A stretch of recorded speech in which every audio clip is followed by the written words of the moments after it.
Assalamualaikum warahmatullahi wabarakatuh. Kami dari kelompok 4. Anggota kelompok kami adalah Alfi Muna, Anifa Rifatul, dan Arina Manasikan. Klasifikasi hadis berdasarkan kualitas dan nilai kehujahannya. Pengertian hadis. Hadis adalah perkataan, perbuatan, ketetapan, dan persetujuan dari Nabi Muhammad yang dijadikan landasan syariat Islam. Hadis dijadikan sumber hukum Islam selain Al-Quran. Dalam hal ini, kedudukan hadis merupakan sumber hukum kedua setelah Al-Quran. Hadis diyakini sebagai sumber ajaran agama kedua setelah Al-Quran. Di samping itu, hadis juga memiliki fungsi sebagai penjelas terhadap ayat-ayat Al-Quran, sebagaimana dijelaskan dalam Quran Surat An-Nahl ayat 44. Hadis tersebut merupakan teks kedua, sabda-sabda Nabi dalam perannya sebagai pembimbing bagi masyarakat yang beriman. Pembagian hadis berdasarkan kualitas. Berdasarkan kualitas, hadis dibagi menjadi 3, yaitu 1. Hadis sahih. Hadis sahih menurut bahasa berarti hadis yang bersih dari cacat, hadis yang benar berasal dari Rasulullah SAW.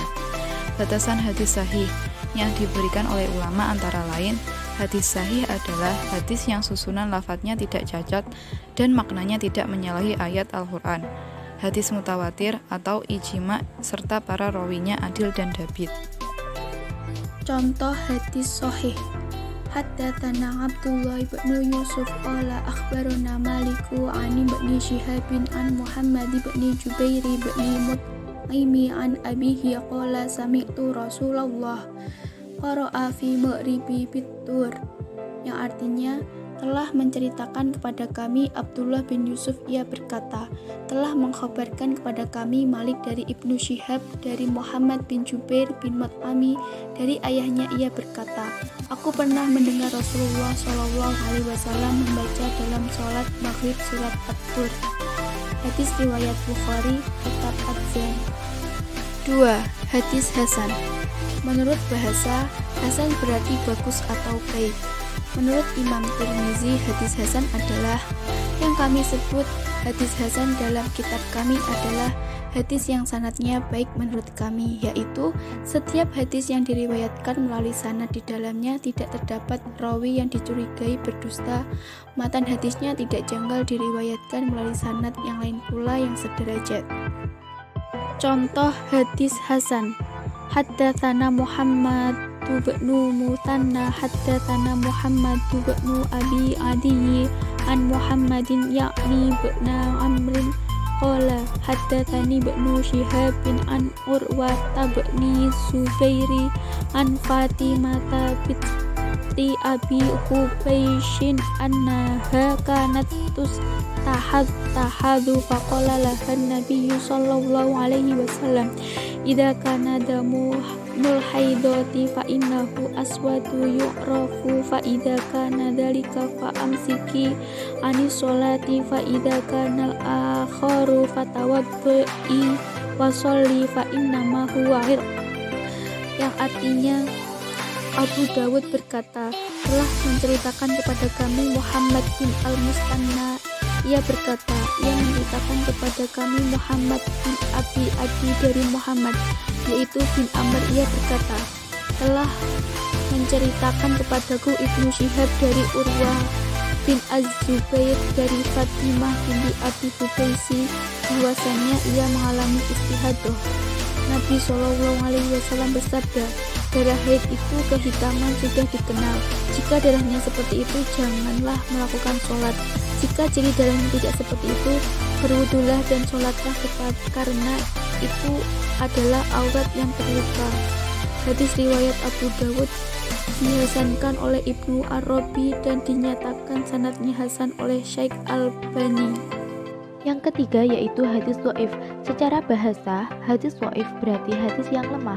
Para ulama memiliki dugaan kecil bahwa hadis tersebut berasal dari Rasulullah SAW. Dugaan kuat mereka, hadis tersebut tidak berasal dari Rasulullah SAW. Adapun para ulama memberikan batasan bagi hadis dhaif sebagai berikut. Hadis dhaif ialah hadis yang tidak memuat atau menghimpun sifat-sifat hadis sahih dan tidak pula menghimpun sifat-sifat hadis hasan. Macam-macam hadis dhaif. Hadis dhaif dapat dibagi menjadi dua kelompok besar, yaitu hadis dhaif karena gugurnya rawi dalam sanadnya dan hadis dhaif karena adanya cacat pada rawi atau matan. Hadis dhaif karena gugurnya rawi.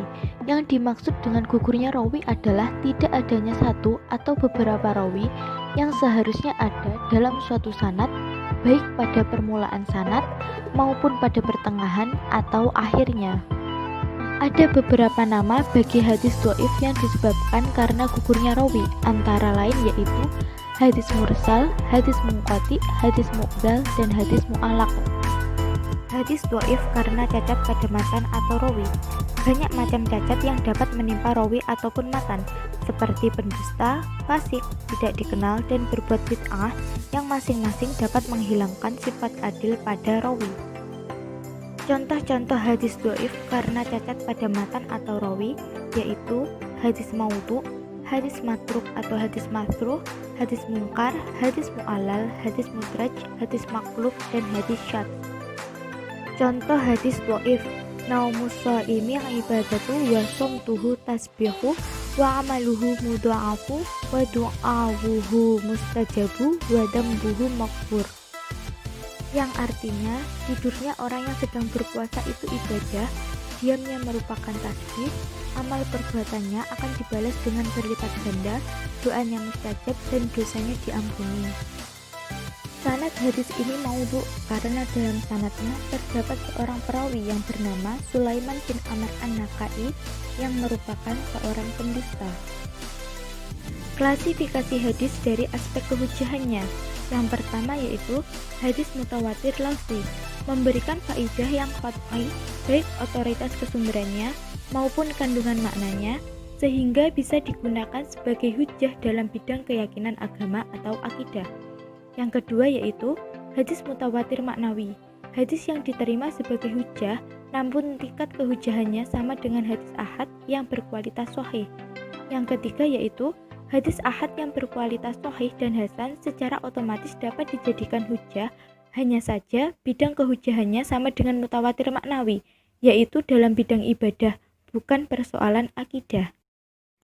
Sekian dari kelompok kami, apabila ada kurang lebihnya kami mohon maaf. Wassalamualaikum warahmatullahi wabarakatuh.